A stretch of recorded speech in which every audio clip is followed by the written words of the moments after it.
Hello. రీసెంట్‌గా March 6న అయితే మా ఫ్రెండ్ మ్యారేజ్ జరిగింది. తను ఉంటున్నది హైదరాబాద్. హైదరాబాద్ నుంచి తను మేకప్ ఆర్టిస్ట్‌ని ఎవరిని తెచ్చుకోవడం ఇష్టం లేక వైజాగ్‌లోని ఎవరైనా ఉన్నారా అని చూడు అనంటే, నాకు కూడా బడ్జెట్‌లో చేసిన వాళ్ళు ఎవ్వరూ తెలీదు. కానీ నేను ఇన్‌స్టాగ్రామ్‌లో సెర్చ్ చేస్తే జయశ్రీ మేకవర్స్ అని చెప్పేసి వాళ్ళ పిక్స్ బావున్నాయి. అంతేకాకుండా వాళ్ళు కాంటాక్ట్ అయిన తర్వాత వాళ్ళ ప్రైస్ కూడా మంచిగా చెప్పారు. రీజనబుల్ ప్రైస్‌గా.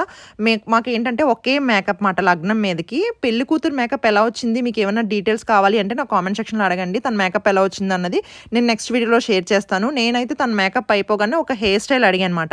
జస్ట్ నాకున్న హెయిర్‌తో ఎటువంటి క్రీమ్స్ గానీ, లేకపోతే లాక్ గానీ ఏది యూజ్ చేయకుండా అంటే ఇప్పుడు ఎక్స్‌ట్రా పెడుతున్నారు కదా హెయిర్ అలాంటివేమి యూజ్ చేయకుండా నా ఒరిజినల్ హెయిర్‌తోనే వాళ్ళైతే జడ వేశారు. జస్ట్ నార్మల్‌గా వేణీ కోసం ఎప్పుడు ఒక్కటే మోడల్ వేసుకుంటాను కదా! అలా మేకప్ ఆర్టిస్ట్‌తో వేసుకుంటే ఎలా ఉంటదని వేయించుకున్నాను. జడ ఎలా వచ్చింది అన్నది నెక్స్ట్ వీడియోలో పోస్ట్ చేస్తాను చూడండి. మీకు ఇంకా ఏమైనా డీటెయిల్స్ కావాలంటే నా కామెంట్ సెక్షన్‌లో అడగండి. ఖచ్చితంగా రిప్లై ఇవ్వడానికి ట్రై చేస్తాను. ఇదైతే